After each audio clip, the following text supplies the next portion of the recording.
Well, welcome to the podcast. Nathan Newberry here, your host. Super pumped to have Angelo Ponzi. You guys are going to hear from him. He is a fractional CMO, but he's built and scaled so many different companies. And so we're going to dive into the podcast with some more tactics around the importance of growing and scaling your business. And so wait toward the end and listen all the way through, because this is going to be a really good interview with Angelo. He's an author, he's a speaker, in like decades of really great experience with marketing and how to position businesses the right way. So we're going to really look at that. Before we dive into the podcast here, if you're listening in and you're wanting to build an impact, but you're not know how to do it online, I put a full free workshop down below for everybody to be able to have as a free gift to you. To really help you grow to get to 6 and 7 and beyond. So being able to have a bigger personal brand is going to be really important for everybody. So go check that out below. Angelo, as we're diving into the podcast here, I want to ask you what your take is on high performance. Like, what's the description? How would you go about applying that, what you've seen in your career as an entrepreneur? How is that important as a high Well, Nathan, performance? thank you for having me. I'm excited to be here.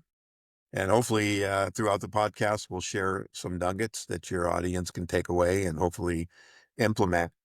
It's interesting, this concept of high performance sales or marketing teams. And what I find in so many situations in getting into an organization is it's about that day to day. They're rushing. It's like, we got to have sales. I worked with a company, and I was looking at their roster, and the top person had been there 15 years. The lowest guy on the totem pole had been there 3 months. Yet they basically gave him a catalog, told him to read it and get out in the street and start selling.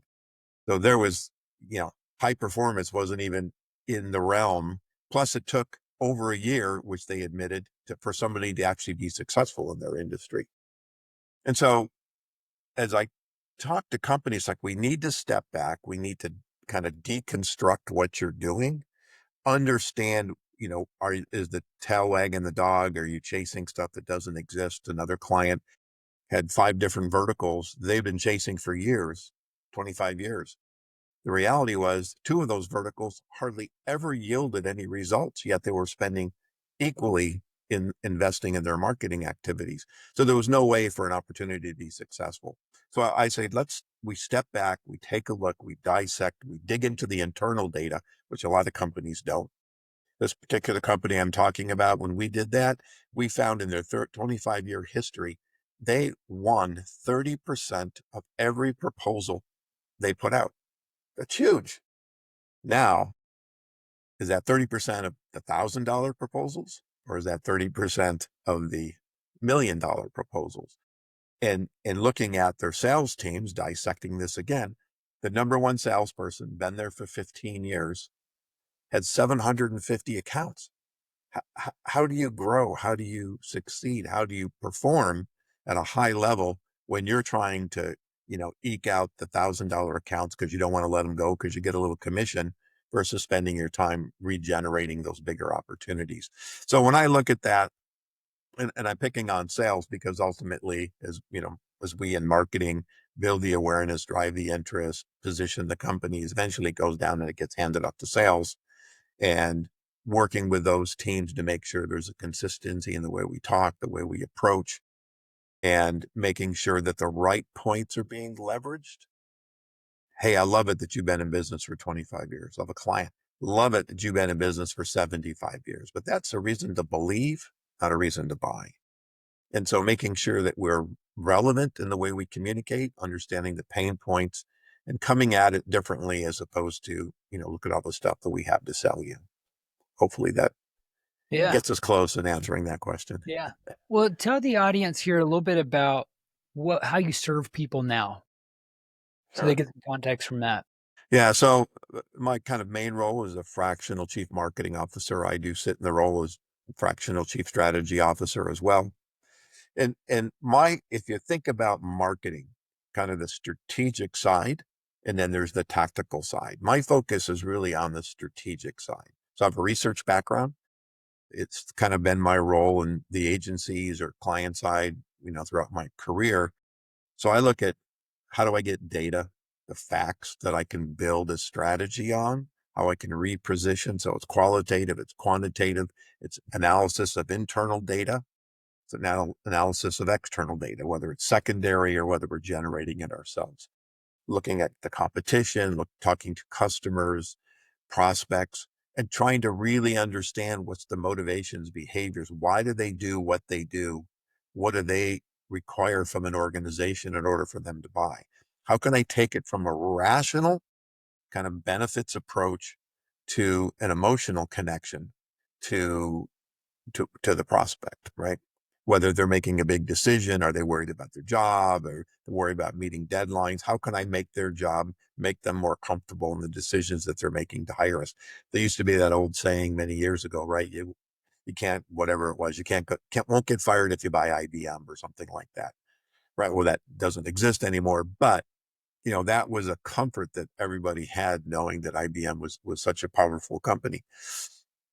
And so in that role, then I utilize the research, I gather the information, I look at positioning and messaging strategies. How can I differentiate you from the competition? Looking at segmentation strategies. How do I really break it down so I'm relevant to the different industries or verticals that I'm talking to, or customer segments, or personas? And then I build these strategies and we build these revenue growth plans. How are we going to get there? I'm sure you've experienced, right? You're working with a client, they've been in business for 20 years and they are $10 million. And then all of a sudden they want to be 50 in 3 years. Well, what are you going to do different? Right? As opposed to just, throwing a dart on the wall. And so again, really looking at that. And then from there, then there's the implementation side. And how do you use those tools to help you achieve your objectives? That's kind of my role. Yeah.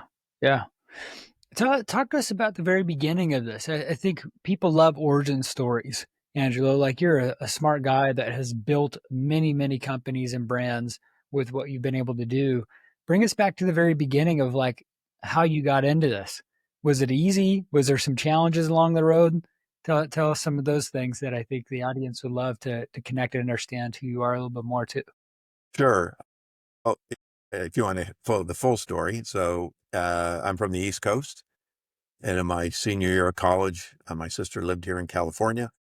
And she says, "Hey, my friend's husband is the director of marketing at Disneyland. And we've talked to him about you coming out and meeting him." So I did. We met. And he basically said, "Look, when you graduate, you come out, I'll take care of you." Now I'm a full-blooded Italian from New York. When you say that to me, that means something. So I do. I graduate, I hop on a plane, I come out to California, I turn down opportunities back east, and found out very quickly that he handed me some names and said, "These are probably people you want to talk to." Now I thought I was coming out with a job. So that's how it started in California for me. Mm. Then there was a second friend of my sister's who was in the agency business. So I came down, we talked, and that's my first job in the advertising agency business, which was fine. I mean, that's what I went to school for, marketing. And so then it started. I went agency to agency in the beginning, but my first venture as an entrepreneur, I was 23. And the agency I was working for, we were doing a lot of television commercials, and I just very enthusiastic about that process. I didn't want to be an actor. But I love the kind of the technical aspects of video and movies. And so I started a film production company with these guys. I'm 23, they're like 45 and 48.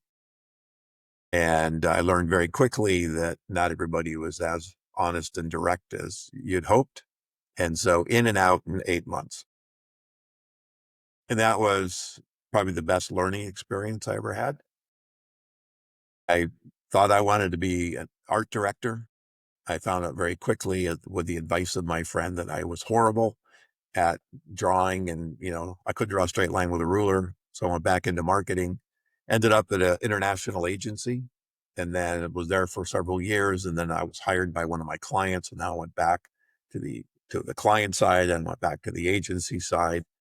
And then approximately 7, 8 years after my first attempt as an entrepreneur, I did my second.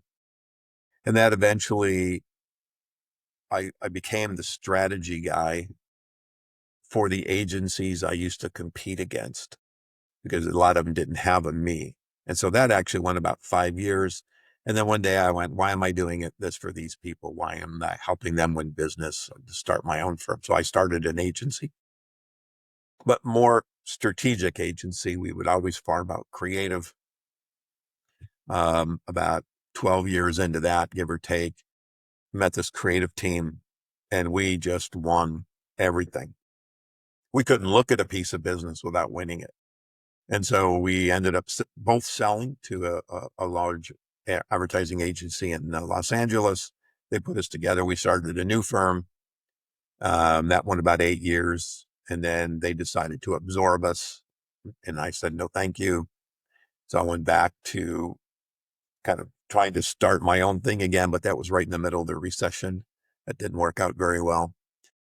So I went back client side. Was client side again as head of sales and marketing. And then we were purchased by a company, a tech company. We were more of a research company. And a new CEO came in and made a presentation. And I noticed that my division was not in his plans. So I said, the heck with that. And decided to go back out and do my own thing, which is what I do now. And that was literally, give or take, 11 years ago to the day. That was a long history. I tried to do it short. No, it's good to give some context for our listeners here, just understanding your role with marketing, obsessed in that lane.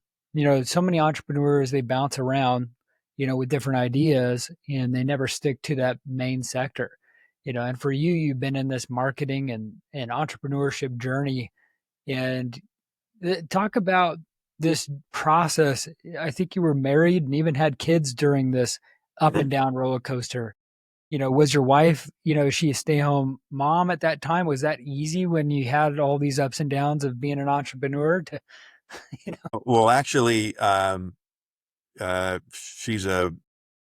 we worked together Okay. and we met at an agency. And then when I left, so one of those agencies that I was at before I started my own business again, I wanted to buy it and they broke off the deal. I got teed off and it's like, screw that. And then I went, that's when I started working with other agencies. And so then she ended up media buyer and planner, came from the account world at an agency. And then they ended up hiring me as a freelancer. Then she got hired by one of her clients and she became the director of a restaurant chain, Green Burrito. I don't know if you remember that, of Green Burrito. Green Burrito was also my client. I was doing PR for them. So now all of a sudden, my wife is now my client, but we'd been working together in the agency. So and then eventually as my agency started to grow, I wanted to add media. She was a brilliant media person. So I asked her to come join. And so we Yeah. started this agency. And then of course, when we sold it, we went together.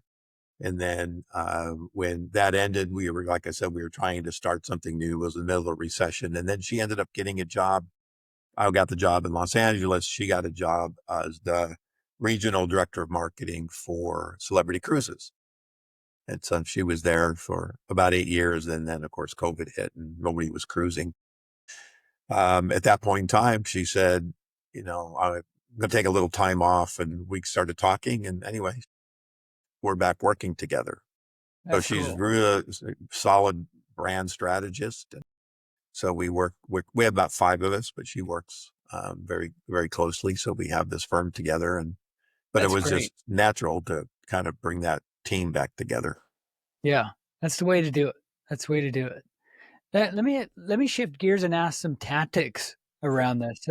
We have a lot of entrepreneurs and business owners listening in here, and to get your expertise, what are the key things that people are missing in their business? I think the big driving factor that everybody wants is, how do I get more leads and revenue? But what are some key things, being in the marketing world for decades? And I know that, like, platforms have changed, throughout the decades, but, like, what are some key principles that don't change that so many people miss?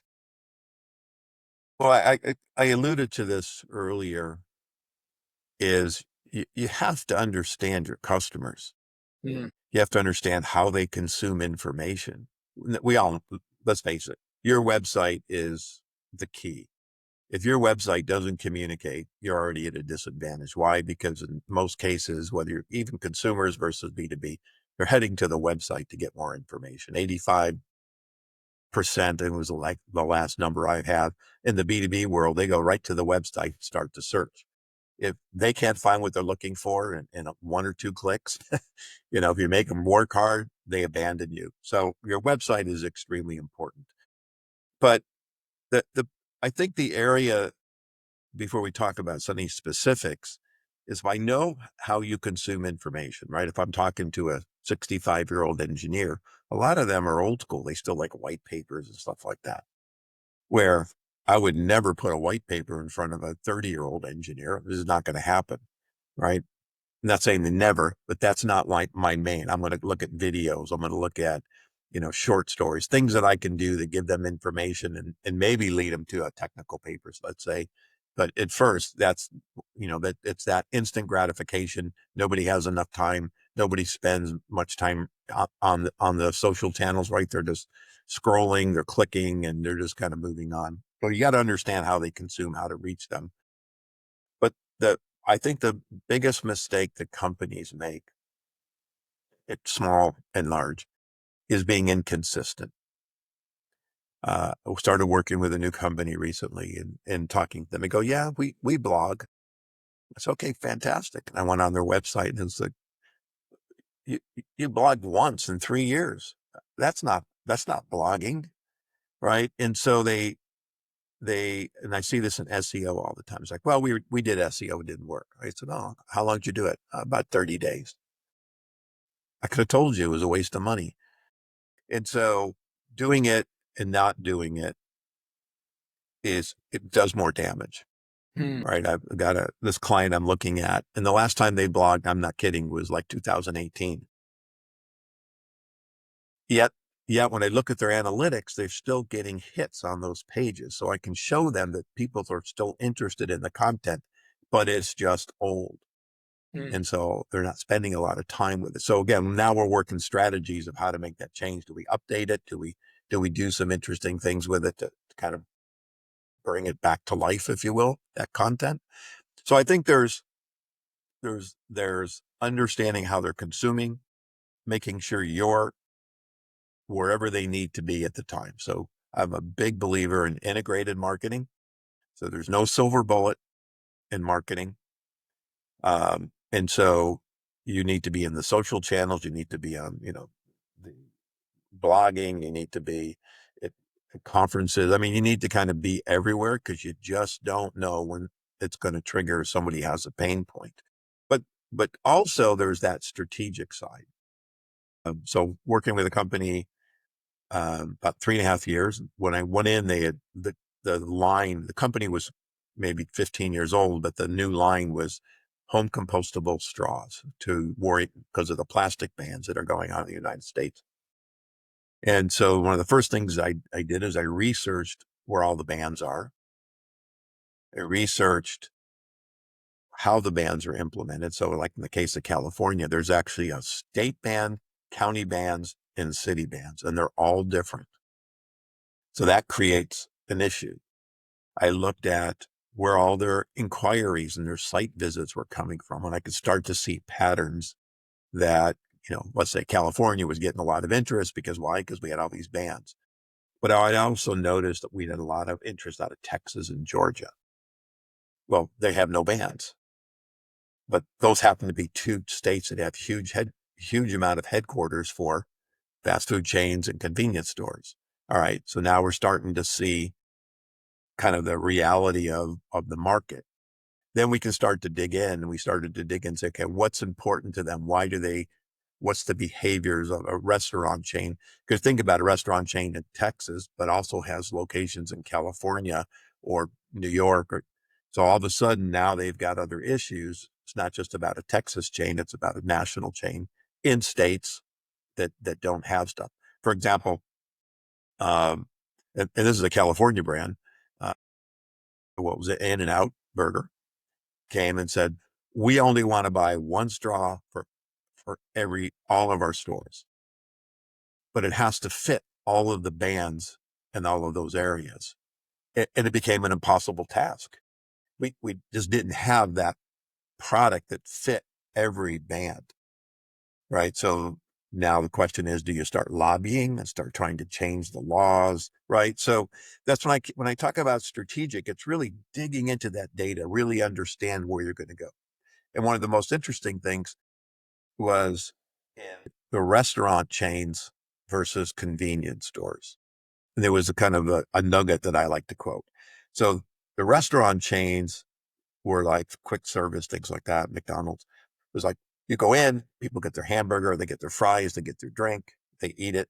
The majority eat it there, and they throw their garbage away before they leave.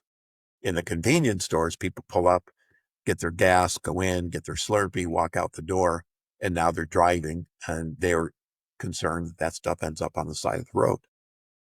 And so there was a behavioral issue that drove more interest from the convenience stores than it did from the restaurant chains. So again, but that if we hadn't dug in and really looked and researched and understood all those different behaviors first, and then the next step is, okay, how do I reach these people? How do I reach the purchasing agent or the buyers or the co-ops, right? Depending on where they're at.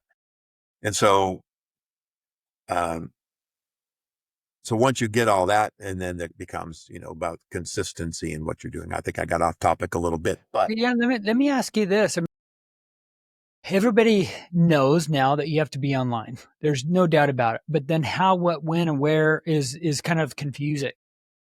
Like I'm a big advocate. It's just like you got to be omnipresent. It's like now you just don't know what, so you just cross post. You kind of just be everywhere as much as you possibly can. But that's not easy. And some people are like, hey, just focus on one platform and just do really well at that. But I feel hesitancy on that because I've had, you know, I've had my account shut down when I focus on just once, with different things and like that. And then now all my leads dry up. So it's like now I got to get omnipresent with everything. Like, what's your take on everything? Because you talked about just cross posting and doing that. It's not easy for someone to build a personal brand, let alone the expansion of their business. Like, how do you go about focusing well, it on goes that? back to, again, what are you doing? If you're building your personal brand and you want to establish yourself as a thought leader, I think it's a lot of cross platforms, but understanding the platforms and how people use those platforms, right? Versus, you're posting a blog or posting a post on LinkedIn. That post may not exactly translate, say, Instagram or to TikTok. So now do you have to do something a little bit different? Could be the same information, but now, I'm singing and dancing, on TikTok, right? Um, so, but if I'm selling, outsourced manufacturing services, which is one of my clients, and doing the research and looking at their competition and things like that, putting them on TikTok or even Facebook, it just doesn't make any sense. People are not looking for, manufacturing widgets in some of those channels.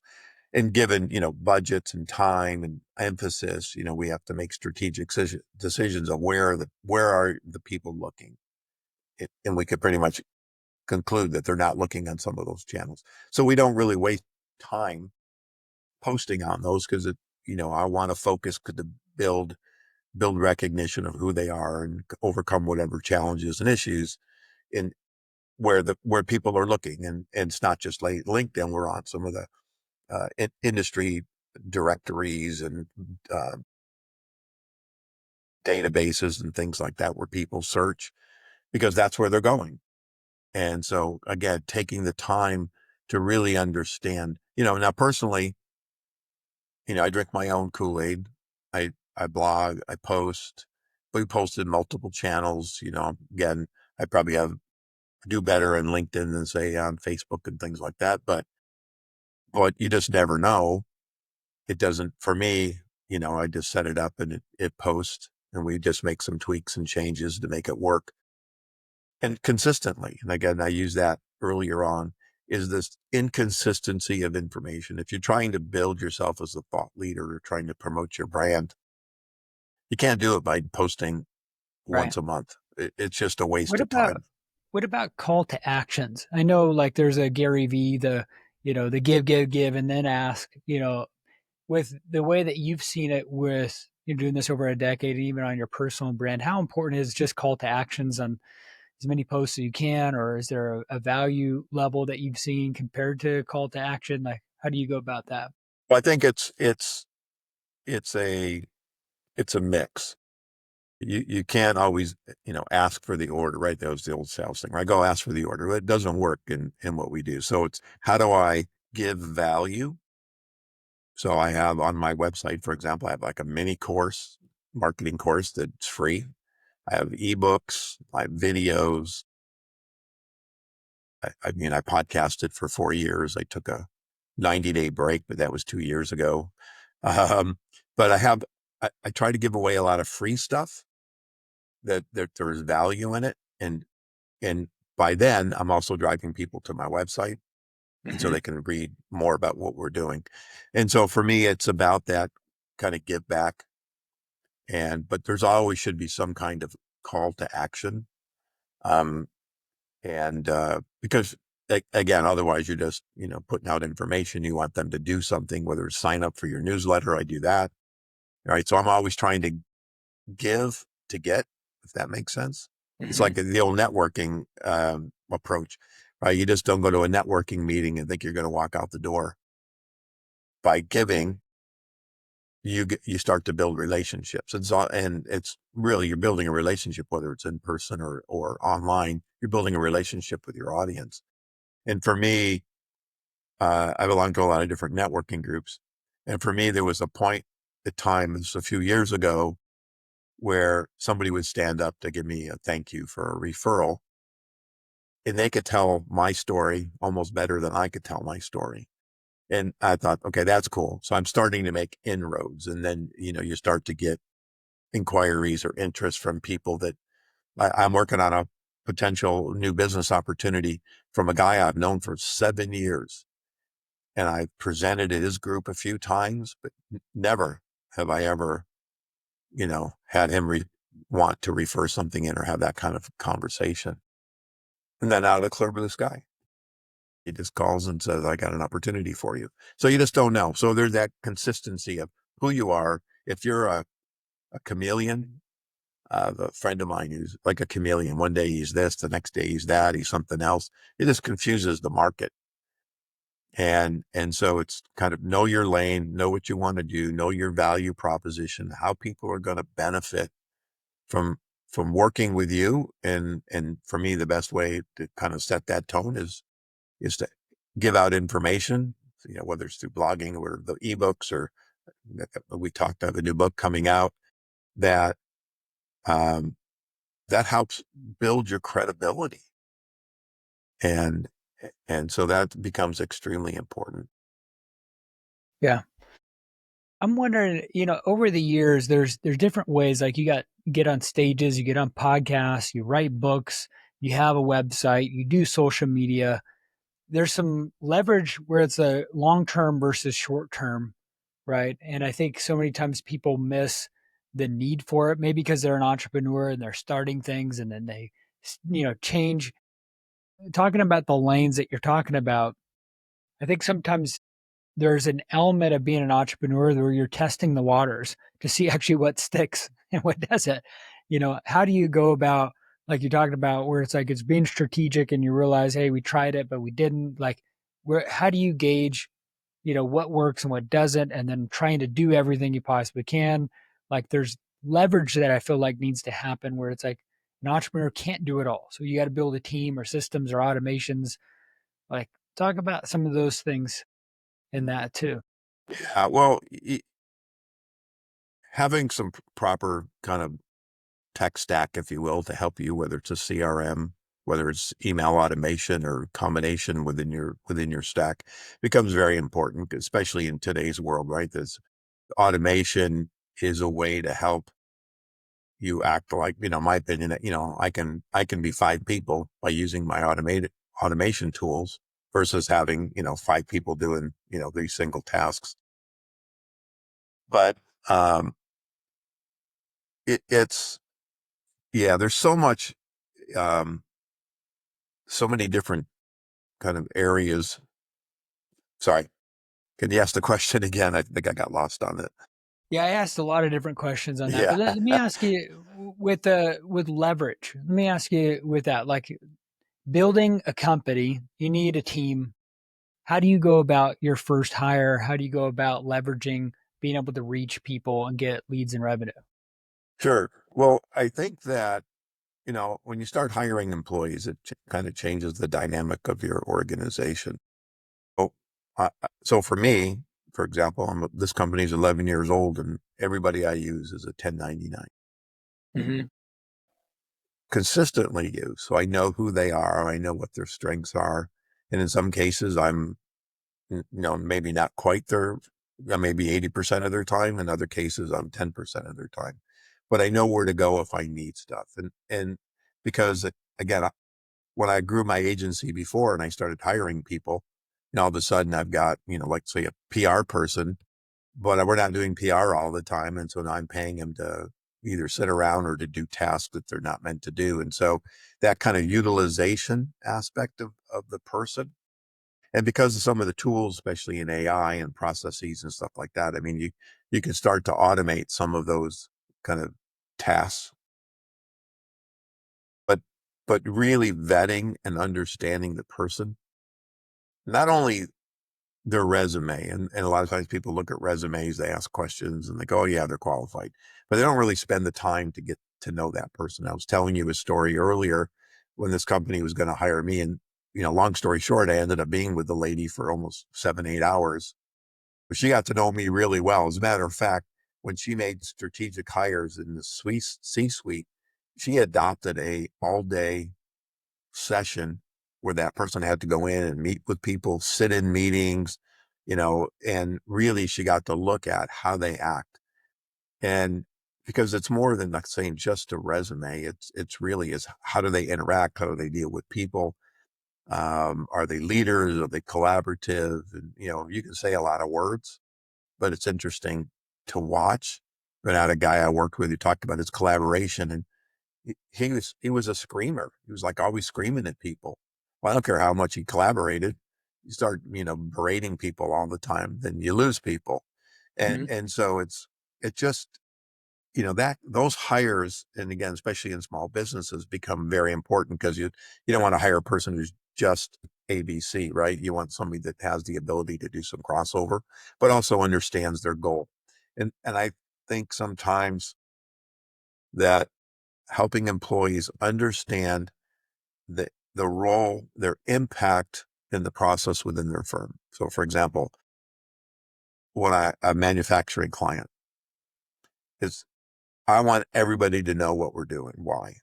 I want the accounting people to know what the strategies are. Why? Because we have to buy inventory, which means we need to make sure we have the capital to do that, or we need to go get the line of credits. I need sales to know that we have launched this new program, and if they get an order, can they fulfill it? We were in a meeting, and the CEO asked the head of sales, what's your wish today? It's one of those rah-rah meetings. He goes, I want $1 million order. And everybody's cheering. And I went time out, and I turned to the inventory manager and I said, if we got that $1 million order today, can we do it? Can we fulfill it? And he said, no, it'll take us 6 months to get inventory. And I turned to, and right there it was like, okay, that $1 million order just hurt us. Didn't help us. It hurt us. Not all business is good business. And so again, having the kind of the people to understand not their necessarily their function, but how what they do contributes. We talk marketing, we talk sales, but the reality is what we do impacts everyone in an organization and impacts us, impacts the way we service our clients, impacts the way we get products done, or whether we're building software or building a widget. And so I think sometimes that gets lost in organizations, how important the internal aspects are versus everybody focuses externally. But I find in a lot of cases, they don't focus internally as well. Yeah. Angelo, I can ask you a bunch of questions all the time, about growth and marketing. Where can people find you? Where can they get your new book that's coming out?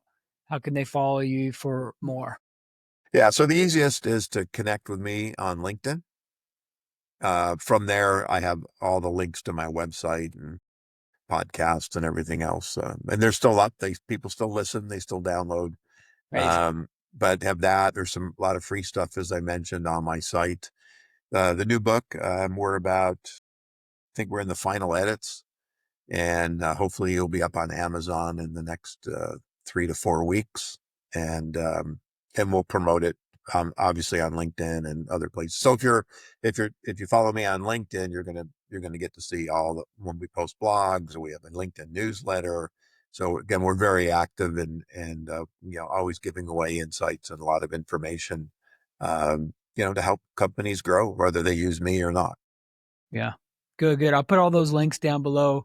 Guys, thank you for tuning in and hearing Angelo's story. Go follow him. He's a great guy.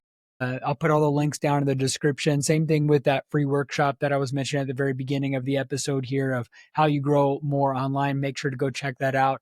And until next time, thank you for tuning in, and we will see you on the next episode.